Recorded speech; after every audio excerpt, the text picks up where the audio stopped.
Alrighty, good afternoon. Welcome. We are live here at Moneyline MMA for, I believe, the fourth or fifth week straight now, coming off the last break from the UFC fights in February. And Jose and I are coming off combined 2 and 3 nights from last UFC fight night at the Apex. And unfortunately, time to report Jose's 5-weight streak has come to an end.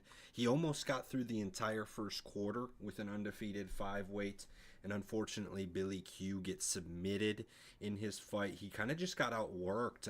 Jose and I were even chatting during that fight. And after round one, I remember messaging Jose like, yes, this is pretty much over unless Billy Q finds something in the tank and really turns this around. You could just tell it was foreshadowing to a T in round one. For sure, Billy Q got outplayed, and then again in round two when he got choked out. So that's a tough one because that was actually a dual agreeing 5-weight for us both in Moneyline MMA's lock fashion. That's one of the few locks that we've lost this year. But hey, nobody is perfect. If we were, you'd have to question if we were human. That being said, though, Jose and I both hit our 4-weights. So we're talking, we're not going to hit every single pick we make. But the fact that we're still staying consistent on our high weights, I would say is still impressive. Of course, my 4-weight being Rose, who ekes out that decision win. Some people want to say she didn't win. I disagree, but I'm not saying it was by a landslide. And then it wasn't even close for Jose's 4-weight. Peyton Talbot gets the job done. Him and I were both on Peyton Talbot, and I honestly should have put him up higher in the rankings. He pretty much handled business with little concern that whole fight. He was kind of dominating. He brought it to his guy, and you like to see it out of a prospect. And he wasn't on any of our cards or picks, Jose, but I wouldn't even be like an MMA person if I didn't discuss the fact that somebody was bit on this card. How crazy is that? We got to see what's going to happen with this because, of course, this hasn't happened really in professional combat sports since Mike Tyson did it. I'm 90% sure Dana's already said he's fired from the UFC, and now there's reports that the Nevada State Athletic Commission is withholding his pay. So not only might he lose his opportunity in the UFC forever, but he will not even get paid for that fight if the NSAC decides to take that money. So interesting there. He will be fighting for at least a paycheck, or he'll be taking a super sizable loss on his training camp and preparation for that fight. To lose everything, man. And you really wonder what was going through his mind. He claimed during the fighter said, he just bit me. And the ref is like, what? Stop the fight. Stop the fight. And the other guy acted and tried to play it off like he didn't do it. He's like, no, I didn't. When Mark Goddard was like, yo, you bit him. And he said, no, I didn't. But you can look at the dude's arm. There's a big ol' he's got a tattoo and all. Anybody who's been following today already knows that he's got a tattoo, and Dana sent him extra money, blah, blah, blah. It's just so fascinating, man. I don't know why he just decided to bite the guy. Is he just mad he was losing or something? Wow. Not good. Not good. And I doubt that's going to happen again in the UFC because now the fighters are like, oh, that's what happens. So that's pretty much the UFC fight night in the Apex UFC Vegas 88, I believe, or 89 recap here from Moneyline MMA. Our next card this Saturday is going to be at the Boardwalk Hall in Atlantic City, New Jersey. And why is that? Well, because the headliner, Erin Blanchfield, is from New Jersey herself. She's from Elwood Park, New Jersey, and she will be representing at home versus Manon Fiorot for the main event of this fight night. And that being said, we're going to bring our picks to you, as always, like we do here at Moneyline MMA, in our unique fashion of confidence. We pick 5 fights of the 14 fights on UFC Atlantic City and rank them in order of weight confidence to who we believe will win. And we always start with the heaviest weights. We bring you guys our most confident picks first. We don't dance around the bushes and sit by the fire here. We get straight into business. And that being said, the business is this. My 5-weight of this Saturday afternoon is going to be who, in my opinion, should easily be the heaviest favorite on this card. His line has pretty significantly moved in his favor. So I gotta admit that. But in all honesty, there's value on this guy all the way up to minus 600, and that is Nursultan Ruzabayev or Boyev or however you want to say it. He's got the EV finishing or the OV finish, and that's exactly what you would expect out of someone with that kind of last name. He is a push the pace kind of wrestler. He will use his striking to maybe try setting up the wrestling, but in the end he wants to take you down. And look, I got some respect for Cedric Dumas. I'm not trying to just pass him on like he's garbage, because yes, he does have street fighting background, but he actually was able to beat Cody Brundage, and Cody Brundage is a well-known solid wrestler who landed 2 takedowns against Dumas, but Dumas was the one with 11 minutes takedown control. So a lot of people might look at that and say, well, Dumas still has the ability to wrestle, or at least defensively wrestle, and get on top. And I'd say, okay, sure, but that was a last-minute replacement fight. Cody Brundage was not who he was supposed to fight, and he stepped in the last minute, and I really think that boded well for Dumas. Cody Brundage didn't have as much of a game plan put together and just kind of went in there trying to shoot takedowns, and it ended up getting reversed. I think Nursultan, it would absolutely clean Cody Brundage in that situation. That fight's not even going to decision if you put Nursultan in Cedric Dumas' shoes. So that being said, I think Nursultan is just going to come and pretty much walk through Cedric's. Like I said, I'm not trying to disrespect Cedric's by any means. I just don't think these guys are at the same level. We can also look at professional fights in mixed martial arts, and Cedric's has 10. Nursultan has over 40. Just saying. And it's not like Nursultan is old. It's not like he's ancient. He is 30. He is still to get into his MMA prime. So that being said, I think there's just so many reasons here. Let me say the final one is that Dumas has benefited from being the bigger fighter in some of his fights. This will certainly not be the case against Nursultan, as Nursultan is a huge 6'5". Just saying. I think Nursultan in this middleweight. Look, it's middleweight, so he's not going to be like a ridiculously huge middleweight, but he's not going to be small compared to Cedric's. So that being said, easy pick for me on Nursultan at the currently minus 320 favorite. That's going to keep moving up. Yeah, Nick, I agree with you. I'm also going with Nursultan. He is actually my 3-weight, and reason being is just because we haven't seen him in the UFC enough. While Dumas, he's not been in the UFC long himself, but at least we got to see him at least step in the octagon 3 times, plus the Dana White's Contender Series, so you can also consider it technically 4. And losing to Josh Friend via second-round submission guillotine choke. And honestly, I think that's how this fight may end in a similar fashion. I think Nursultan is going to get a submission out of his 33 wins. 20 of them come via submission, while Dumas is, again, he's only been submitted once. And like you said, we haven't really seen him go against a guy like Nursultan has a lot more experience than Dumas, and he's only 2 years older than him, so it's not much of a difference. And Dumas, his advantage probably is his size, but I think Nursultan is just more than well polished enough that Dumas's size won't really be a factor at all. And I just think Nursultan, I want to see how he looks in the UFC past the first round. He's on a 9-fight winning streak, all ending in the first round. He's a finisher. He can honestly even TKO/KO Dumas, even though Dumas has never lost that way. But it's very real that he can beat him either via knockout or TKO in the first round, or straight up submission in the first round. Because out of those 9 wins in the first round, he does have some first round submissions on there too. So I know he's going to come in, be explosive, close the gap, tangle up with Dumas, and straight up just manhandle him is what I think is going to go down. And as you mentioned, this is no disrespect to Dumas, but Nursultan is definitely, I think, a lot better than what people think of, even though he is a big favorite at minus 320. But I still don't know if people really know Nursultan yet. And I think he's going to probably find success against higher level guys in this weight class in the future. So I think Nursultan is definitely a guy to keep an eye on, and I definitely think he may get this via first round submission, or I'm going to probably aim a little more towards the submission, but wouldn't be surprised if the KO or TKO there too.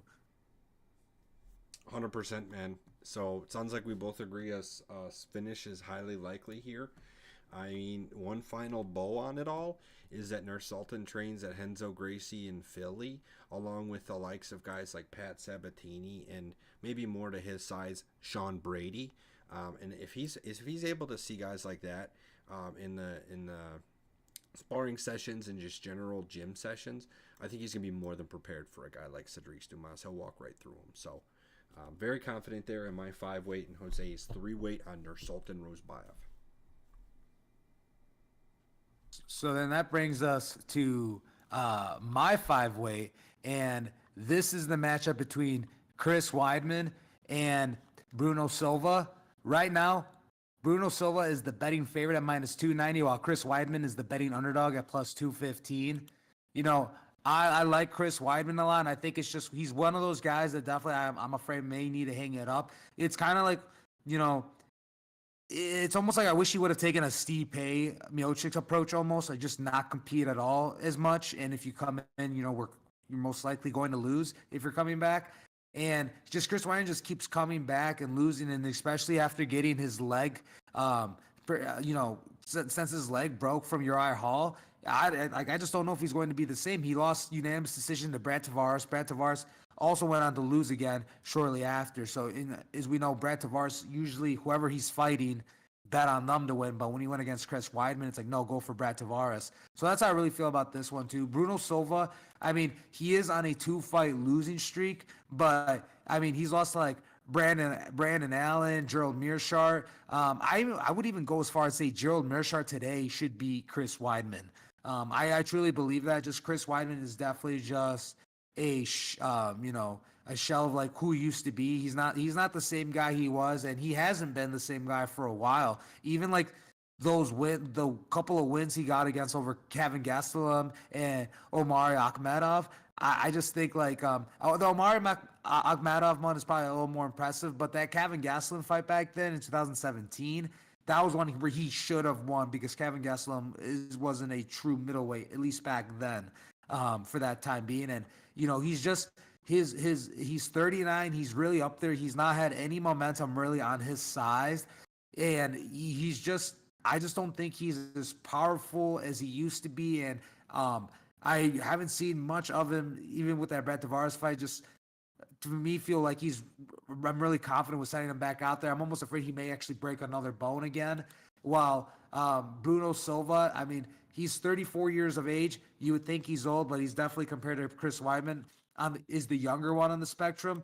So this one, I feel really strong going with Bruno Silva. And the reason why he's my 5-weight is mostly just because he's going against Chris Weidman. And I would say Chris Weidman, he has a 4-inch reach advantage over Bruno Silva. He's 2 inches taller than Bruno Silva. And when it comes to this, but other than that, those are stats I like when I see a guy's bigger than someone, especially like a former champ like Chris Weidman himself too. I like to sway towards that way. But for this one, I'm going with the smaller guy, Bruno Silva. He does land more significant strikes per minute. He lands 4.43 significant strikes per minute versus Chris Weidman's 2.98. But Bruno Silva does absorb quite a bit, 5.33. So the tide could change quick because Chris Weidman still does have good wrestling, though. I will give him that. He does have good wrestling. He probably will have better wrestling than Bruno Silva. But I honestly think Bruno Silva may just out of nowhere KO Chris Weidman, because at this point, just Chris Weidman losing and being finished isn't really surprising me. So I don't really want to bag on Chris Weidman like that. But that being said, yeah, I just feel really strong about Bruno Silva just because I think Chris Weidman's time is pretty much almost there, or if not already there. What are your thoughts on this fight, Nick? That's fair. So it seems like your pick is mostly against Weidman than for Bruno Silva, and that's kind of where I'm at as well. And I don't need to kind of reiterate pretty much all of what you have said. I think Weidman could go with the wrestling for sure, but I'm definitely not too concerned. Of course, Silva has gotten submitted twice in his last 4 fights, so it's possible that Chris Weidman goes for that again. I don't think it's all that likely. It's been since 2017. I don't know. We can talk about how long it's been since Chris Weidman's done anything because of how long he had to take off. But he just doesn't come across as the kind of guy that's going to come in here and try submitting Bruno Silva. And For me, it comes down to the chin, man. Bruno Silva has not been KO'd once in his professional career, and he has fought guys like Poatan and in middleweight, of course, Alex Pereira, who goes on and knocks out Sean Strickland, makes him look bad. And and guess what? Bruno Silva went to this decision with him. It was a unanimous loss, but hey, I mean, to me, what I'm looking at is a good chin, and I don't think Weidman has a chance at knocking Bruno Silva out. So what we're saying then is Chris Weidman's only method to victory is wrestling. I don't like that at all. I don't think that's something I want to favor. And Bruno Silva has shown the ability to deflect takedowns, not perfectly because he's been submitted. I understand that, but I don't think Chris Weidman is also like the most technically perfect wrestler. I mean, his takedown average is below 50% in the first place, and that counts all of his dominant fights when he entered the UFC and went undefeated until he lost his belt to Luke Rockhold. So all those stats combined, Chris Weidman still wasn't landing 50% of his takedown attempts. I just don't see this being a good spot for him whatsoever against a really strong guy that's not young, like you mentioned, but he's still going to be younger, faster, and stronger. Yeah, Pretty and simple. when you look at the guys that Bruno Silva has lost to, I just want to read it again: Alex Pereira, Gerald Meerschaert, Brendan Allen. Like these guys are, they're not. They're like all these guys. I truly think would be Chris Weidman today. Like everyone that Bruno Silva has lost to would be Chris Weidman, and dudes that Bruno Silva have beaten Chris Weidman. For example, Brad Tavares. I would think Jordan Wright and Andrew Sanchez could also be Chris Weidman today. Again, no offense to Chris Weidman, but just in today's day and age, just like who he is as a fighter and who Bruno Silva has gone against, I would definitely say Bruno Silva has had tougher competition in terms of just who he's given at that moment. Chris Weidman's had just a tougher competition in general, just like more names and the who's who, like Souza, Dominic Reyes, Rahal, Gegard Mousasi, Yoel Romero. Bruno Silva has not been in the UFC as long as Chris Weidman, so that's the biggest reason why. But he's already faced big names like Alex Pereira, Joe Meerschaert, and Brandon Allen. So that being and Brad Tavares. So that being said, he's won and lost some to those guys, and I think this one should be a fight Bruno Silva should win, and I would think even as far as getting a finish. So yeah, I feel really strong about Bruno Silva. He's my 5-weight, and you feel strong about him too. That he's your 4-weight. So yeah, we should probably go on to your 4-weight then. Yeah, and then moving on to my 4-weight then too. This is actually the main event between Manon Fiorot and Erin Blanchfield. Right now, Manon is she's the betting underdog at plus 158, while Erin Blanchfield is the betting favorite at minus 205. For this one, yeah, I'm going with Erin Blanchfield. She obviously is my 4-weight. Biggest reason is, she has looked phenomenal, and she's not lost yet in the UFC, and nor has Manon. But I'm going with Erin Blanchfield just because she is the younger. She's 24 years of age, and she's done it all. She's got submission. She can go to decision. She's got KO. And while Manon Fiorot, she doesn't really got the submission game. She's more of a KO/TKO artist, or she can show and bring it out to decision, which as of lately, her last 4 fights have gone via unanimous decision.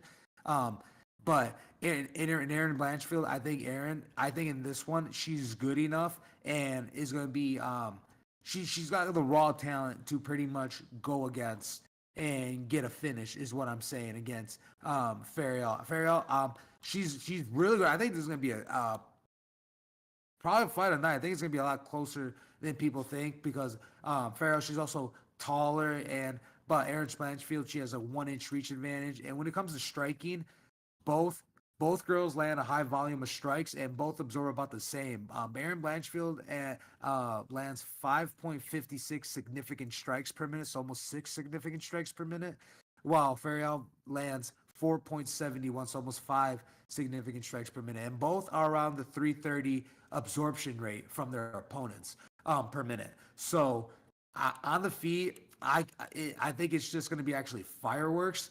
on the feet. And when it comes to the grappling department, I definitely think Erin Blanchfield will dominate that department.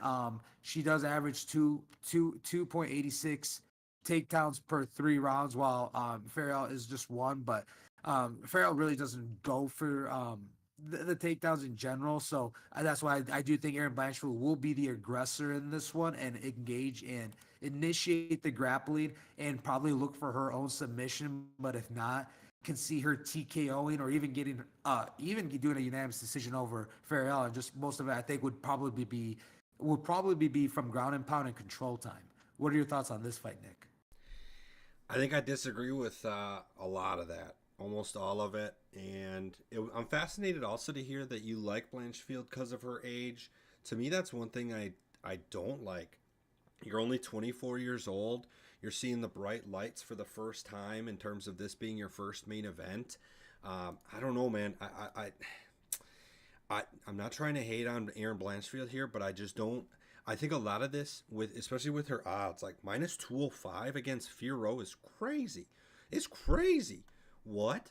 Fiorot just came off beating Rose Namajunas quite handedly. I mean, it was a unanimous decision. We can argue about semantics, this and that. Fiorot has shown time in and time out against girls like Tabitha Ricci and against girls like Rose Namajunas that she can deflect takedowns. She won't, if she doesn't want to get taken down, she can pretty much make that happen. Rose failed all six of her takedown attempts, and in the UFC, which is the last six of her fights, 6-0, she's 91% takedown defense. It's not easy to take down Manon Fiorot. And what am I looking at? I'm looking at a recent fighter in Erin Blanchfield who failed in 14 attempts in her last fight to take down Tayla Santos. All 14 attempts failed. Sure, her offensive wrestling is average at best, in my opinion. Erin Blanchfield, if she gets someone to the ground, that's a different story, right? She's got a great history. Of course, 3 of her last 4 wins are by submission. But it's against Molly McCann, J.J. Aldrich, and Jessica Andrade is a great win. And I misspoke earlier about it being her first main event, because that was actually a main event that I forgot about back in 2023. Because it didn't go to the distance anyway, because Blanchfield submitted Andrade in the first place. So this is not Erin Blanchfield's first 5-round fight chance, but it could be the first fight that actually goes into the championship rounds, because she beat Andrade in the second round. And man, I just don't think that's going to be at all the case for Fiorot here. I think Fiorot it's going to be a bigger cage. We know for sure this is in UFC Atlantic City, so this is not the small cage of the UFC Apex. I think it benefits Fiorot big time. I think she's able to avoid all takedown attempts. I'd go so far as to say that she does not get taken down once by Erin Blanchfield, and I like Fiorot a lot standing up here. I know the statistics say Erin Blanchfield lands more than she takes. I think that's going to be a complete farce when she's fighting in the cage against Manon Fiorot. I think Fiorot dices her up on the feet, wins I shouldn't say easy, but like when the fight is over, it's going to be easy to say that Fiorot won. Not that it was easy for her to win, but the decision on the judge's part is going to be obvious that Fiorot wins by unanimous. I don't think Blanchfield lands a takedown. And final point, UFC underdogs in the main event this year are above 50% or something like 60% right now. UFC underdogs in the main event. Let's keep riding. Rose was able to win her fight, which brought that average down, but there are still more underdogs winning in main events this year than favorites, and I'm going to keep riding that train with Fiorot. I do like that, and I actually did not look into that Talia Santos fight. Like 14 missed attempts is actually pretty concerning, but I at least I would assume like she at least would have to land one. I mean, 0 out of 14 is kind of crazy. So, but I honestly don't like if she goes for 14 attempts again and doesn't even land a single one, then definitely not as good of a grappler as I thought. And as much as I gave her his credit for, but on the feet, I'm expecting this one to be fireworks, and I would even this is on paper looks like it could be fight of the night. Just on the matchup stylistically, I think because if Blanchfield can't take down Fiorot, then I honestly think it's just on the feet. It's going to be pure fireworks. We got someone who's slightly taller but has a smaller reach advantage, and both throw high level of strikes. It's just, I guess, who can knock who out, and I would say Fiorot does have more knockouts than Blanchfield, so. Yeah, in this one, I would not see Blanchfield getting a KO or TKO so much on the feet. I would see it more as in a ground and pound situation or a submission, Hmm. but yeah, this one's one we both disagree on. I'm going with the young buck Aaron Blanchfield, and you're going as my four weight, and you got Fiorot as your three weight. If there's any final thoughts you'd like to say on this fight, Nick. No, no, I think that's it. And I think for Fiorot, it really should just be she's kind of going into this fight knowing like it's when you fight Khabib, right? And Khabib was just so good that it didn't matter. Is Aaron Blanchfield so good that it doesn't matter? That you know that she's just gonna come and try and wrestle you and choke you out. We're gonna find that out. We really are because Fiorot is one of the hardest girls in all of UFC to do that to. And I got a lot of respect for Blanchfield doing that in her previous fights to Andrade. I mean that is a very impressive win, and I can totally see why people are really swayed. Tyler Santos fought for the belt. She kind of took her out back. It wasn't really that close, so I get it. Like Blanchfield, her offensive takedowns were garbage, but she can obviously work on that just as much as Fiorot can work on her defensive takedowns, and she knows that that's what Aaron Blanchfield's going to be looking for. So, man, it's a complete disappointment for Fiorot if she even gets taken down more than once, in my opinion. So we'll see. It's going to really dictate whether or not she wins if she gets taken down or not. Because yeah, I could totally see if she's on her back. That's exactly how the Blanchfield KO would happen. I agree on that. So will be interesting. And just as Jose said, Fiorot is the dog here, and she is my three weight. So we'll move on then. Well, actually, that being said, we've discussed both of our 5, 4, and 3 weights. So I can go ahead and move on to the 2 weight then. My 2 weight of Saturday afternoon. And we're going to be bringing 6 picks to you guys this afternoon. So I'm not sure if Jose has a pick on this one. I don't think he does. But for me, I'm picking Bill Algeo to beat Kyle Nelson in the featherweight division. This fight will be the second fight on the main card. The order's been getting switched around pretty heavily, so that could get changed as of Saturday. Bill Algeo and Kyle Nelson are both coming off 2 straight wins. Kyle Nelson's have been by decision. Bill Algeo gets the submission win against TJ Brown, then a decision win against Hernandez. For me, I really just think this is going to be a fight standing up. I expect these guys to duke it out, and in the end, I do have that light 2 weight on Bill Algeo. I think he has the better pedigree of striking and KOing guys. Obviously, with the fact that he's never been KO'd professionally, Kyle Nelson has been KO'd as recently as 2020 by Billy Q, the fighter we just watched lose last Saturday. Kyle Nelson was able to beat Fernando Padilla in his last fight, who we just watched also last Saturday beat Luis Pajuelo. So that is a good look for Kyle Nelson, getting a win against a guy who's finding a little success elsewhere in the division. But in the end, I think he's going to fall short against Kyle Nelson. Bill Algeo. I said Kyle Nelson's name twice. Bill Algeo is a little bit bigger here. He's got a couple inches reach and height advantage. I think he's going to stay on the outside. I've mentioned the bigger cage here at UFC Atlantic City, and I think the striking prowess from the edge is going to benefit Bill Algeo.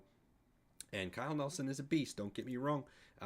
In fact, he hasn't been KO'd since 2020 against Billy Q, as I mentioned. So he's got a good chin. He's fought some really tough strikers. Jai Herbert, who he did lose to, but didn't get KO'd. Bill Algeo, though, has never been KO'd. I just don't see that happening. So to me, Kyle Nelson, what is he going to win by decision? It's possible. It's what he's been doing lately to get the win. But I don't think Bill Algeo is going to sit by and let that happen. Bill Algeo is a high volume striker coming off of a fight in which he landed 110 significant strikes alone. I think that kind of volume is coming again for Kyle Nelson. And at this point, if he's going to try winning by decision, he's going to have to fight back and take some real damage. So give me Bill Algeo as a 2-way here. Yeah, Nick, for this one, I did not put a weight on this fight, but I do agree with you. I do like Algeo, especially, he's coming off that win over Alexander Hernandez and TJ Brown, and honestly, Alexander Hernandez, he's been up and down in his career, and he at one point he was a ranked fighter and looked like he was going to be a top notch, like a tough guy in the division, especially because he beat back in the day he beat Beneil Dariush.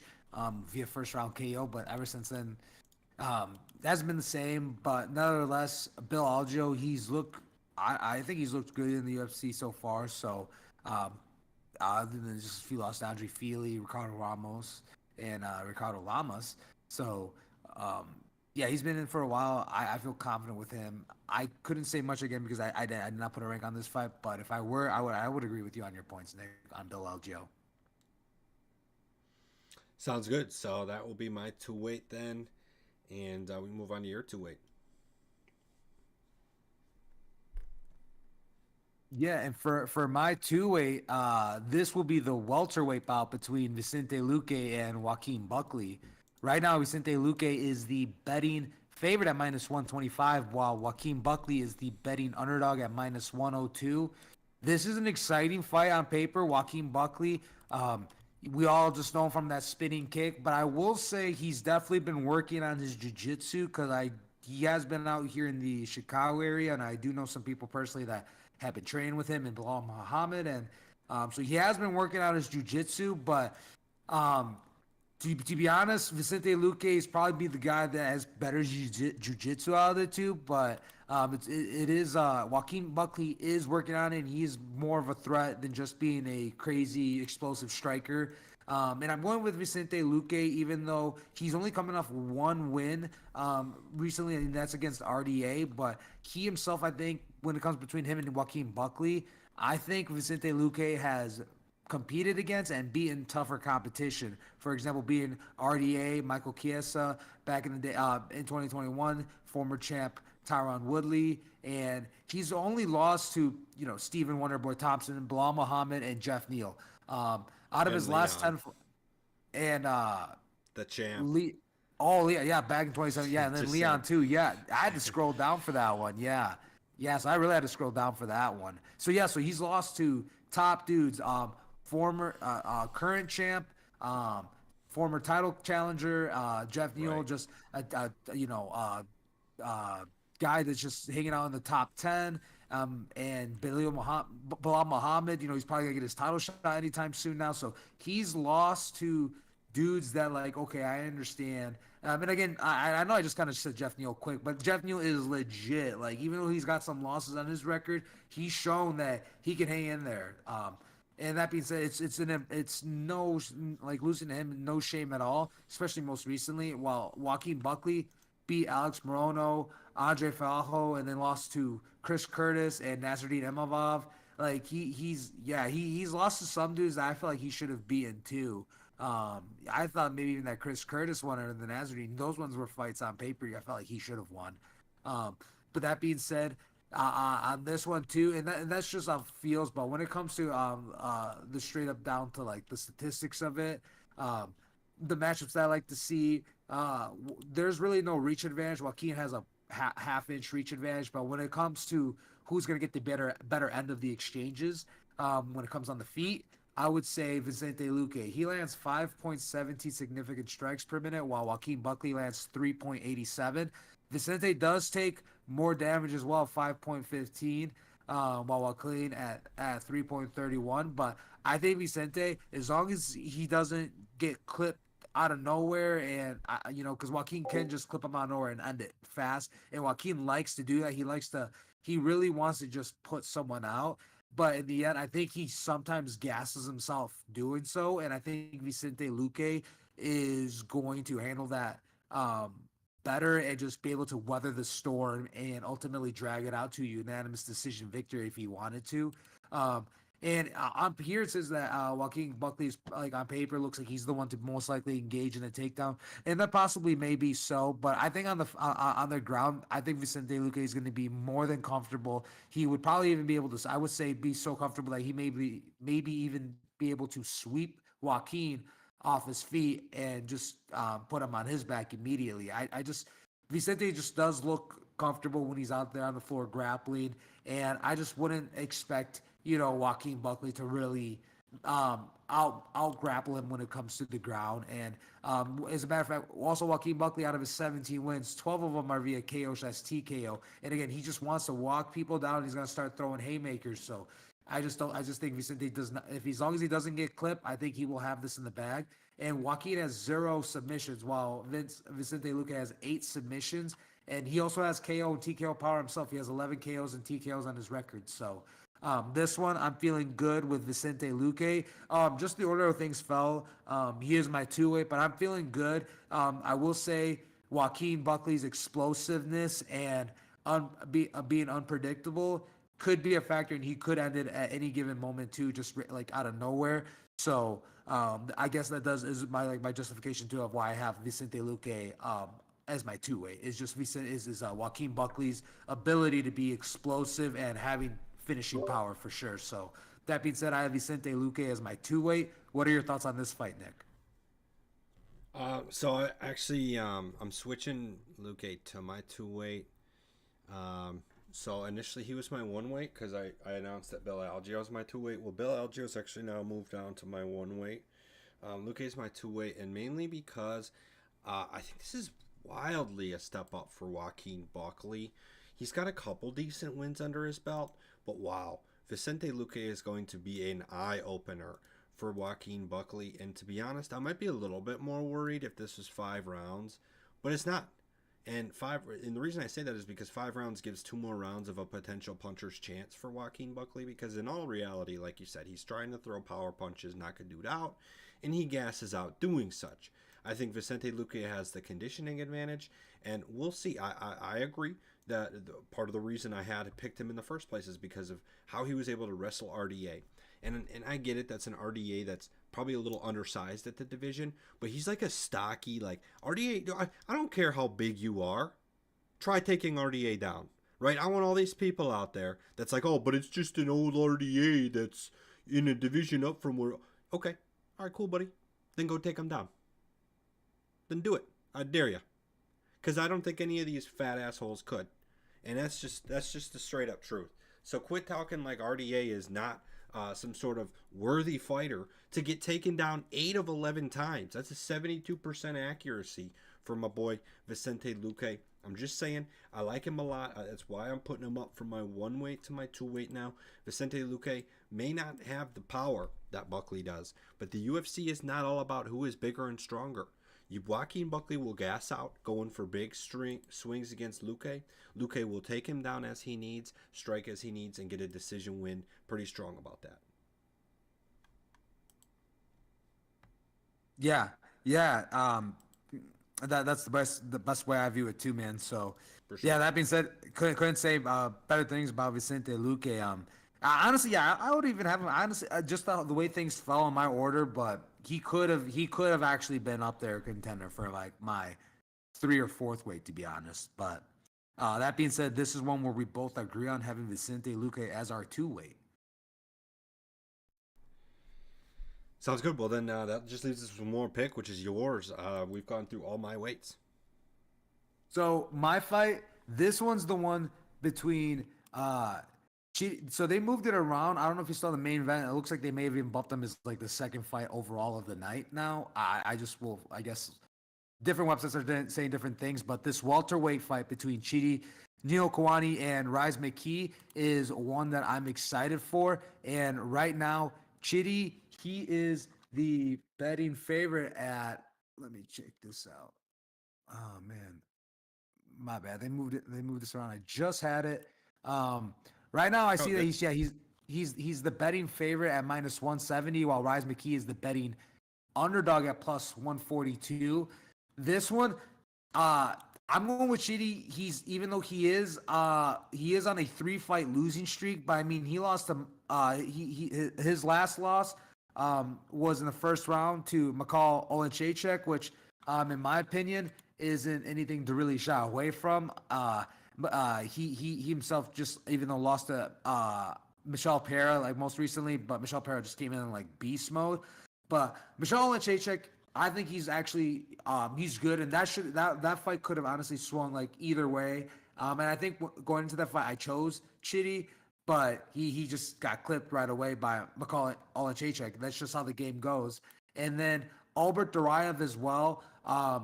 A guy who he actually has lost to Joaquin Buckley, and he most recently lost to Zhang Yang Park, but a dude that's also been around and he's had a lot of good wins. And that one also on paper would have been like to me a 50-50. And then RoboCop, you know, um, shitty like lose like this one too. Just RoboCop is he's good. He's legitimate tough dude and no shame in losing to him either. But he's being some good names too. Like not the best, but like Dusko Totorovic and Marc Andre Barrial. So not the best guys. But in terms of coming facing Rise McKee, I think Chitty should get this win.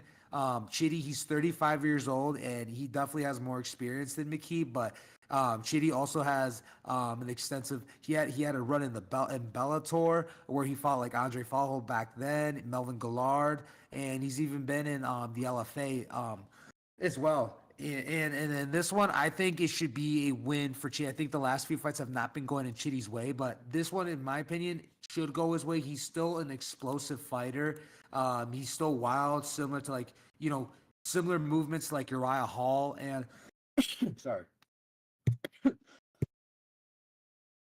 sorry, excuse me, sorry about that. But he has similar movements to like Uriah Hall. And when it comes to a reach advantage, he has a 2-inch reach advantage, and he's 1 inch taller than Rise McKee. Both guys throw high volume of punches. Chitty lands 4.04, while Rise McKee lands 6.06. Though Chitty he absorbs only 3.19 significant strikes per minute. So I do like that. Rise McKee, he has had a weird run in the UFC as well.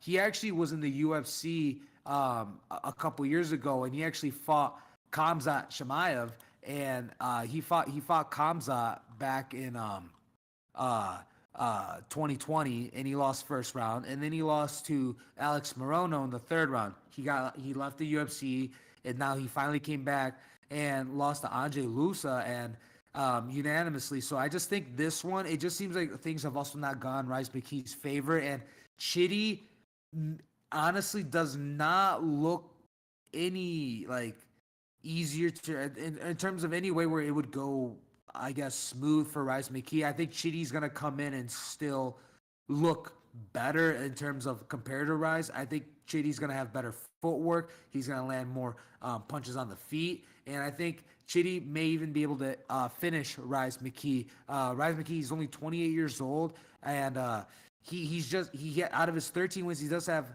10 KOs/TKOs. Can he put out Chitty? Maybe. Chitty has been knocked out 5 times out of his 10 losses, and lately things have not been going in Chitty's favor. So that's actually partially why he's also my one weight. I feel confident enough that Chitty, having more experience and being more explosive, should get this win. But Rise McKee, things have just actually not gone in his favor in the UFC at all either. And I don't think, and I'm not saying like, oh, now he's destined to, but he's still a kid that he's 28 years old and he still has knockout power behind those hands. So one clip, I'm like, oh man, I should have known maybe Chitty would have let me down again for a fourth time, and that this kid brought in the heat because yeah, if he loses to Chitty, he can probably be cut from the UFC again because he has yet to win in the UFC. So that being said, I got Chitty, but I'm not the most confidence just because of how his luck has gone in the UFC and also how his opponent's luck has gone in the UFC as well. So, and his opponent carries heavy power behind his hands, but Chitty, on the other hand, I think has more experience and he has explosiveness. So that being said, Chitty is my one weight. Do you have any thoughts on this fight, Nick? I know you didn't rank it, but any thoughts or opinions on this one? Oh yeah, man. I have thoughts on every fight, whether they're not weighted or not, or whether they are weighted or not. My first thought would be, even if Chidi hasn't had good luck in the past, that doesn't mean it won't continue. Like, fortunes change. That's what luck is, right? So I personally don't use like previous luck or this or that in a factor of a pick. And I don't know if you mentioned that this is also going down a weight class for Chidi. He's typically a middleweight fighter, and he's fighting at welterweight here. I'd be very hesitant to pick Chidi with any dollar amount until you see him on the scale. That's a lot of weight for a dude his size to lose. He's bigger than Reese. And Reese is already known as like one of the bigger dudes, or at least like trying to be a big dude in the division.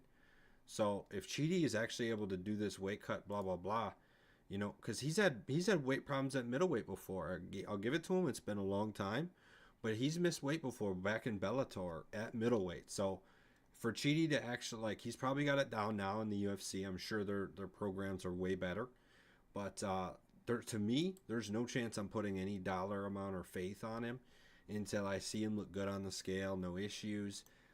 On the scale right away, going to get rehydrated right away instead of being last minute to the scale and potentially needing to take the catch weight fight and lose out on a purse. But then in the contrast, if he doesn't make weight, keep an eye on how does that play out, because if he doesn't make weight but he doesn't go the extra mile for that torture to try making weight, he'll be actually in a better shape, because we've discussed previously on this show how fighters that are overweight traditionally win. And it helps even more so because a lot of times the doctor tells them, hey, stop cutting weight. And from that moment on, they're drinking water and becoming more hydrated and getting back to their normal state, instead of the other fighter who's still cutting weight for another, say, 2-3 hours, and then they can go. So that's like a 2-3 hour advantage on top of the weight that you didn't cut in the first place. So there's both sides to consider. But if Chidi looks to me, the worst outcome for Chidi is that he's you can tell he's a shell of himself. He doesn't even look human anymore. And he's having to have them bring out the tarp so that he can take everything off to get on the scale, Daniel Cormier style, right? That's what would concern me, because I'm damn, this guy went the full mile with the cut. So he went all the way down and he looks like shit. It looks like he's about to go back in the back room and just throw up for the rest of the day. It's just not a guy I'm interested in. But in any other case, I'd probably like Chidi. Assuming there's no issue on the scale, I like Chidi in this fight for sure.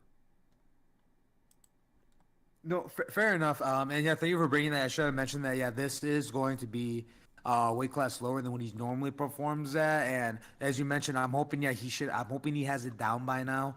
And I think he would.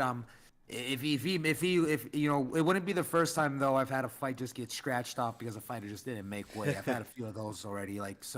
And most of the time they are my 1 or my 2 weights. So this just, I don't know. Seems to fall into that trap. I hope that's not the case. I still have some faith in Chidi. Chidi. Sure. So I'll make sure I'm pronouncing that correctly so it doesn't sound like I'm saying something else. You made me think of the movie Chitty Chitty Bang Bang when you said that. It's Chitty. Yeah. But yeah, that being said, Rise McKee, he's still a kid with power behind his hands, so that's something I think Chidi needs to look out for, and that's why he's my 1 weight. Sounds great, man. Well, that's going to conclude us here at Moneyline MMA. A little bit longer there, as we had 6 fights to pick for you guys, but these are going to be better wins. Every card that we've come out and had a losing card, whether we went 2-3 or what, because it's also worth mentioning we've never gone worse than 2-3 also. We've always bounced back with above 500 cards. So definitely take our fighters with a huge grain of salt, because guess what? They're probably going to win this Saturday, specifically Nursultan Rozabayev and Bruno Silva. That being said, that's it for us here at Moneyline MMA. And of course, as always, we're going to be continuing to come back with the action. UFC's got more fight nights coming up, as I believe 2 weeks from Saturday is UFC 300. I think we got this fight night and then one more fight night before the main pay-per-view in April. So yeah, that will be exciting. Until then, thanks for listening, and we'll be back next week.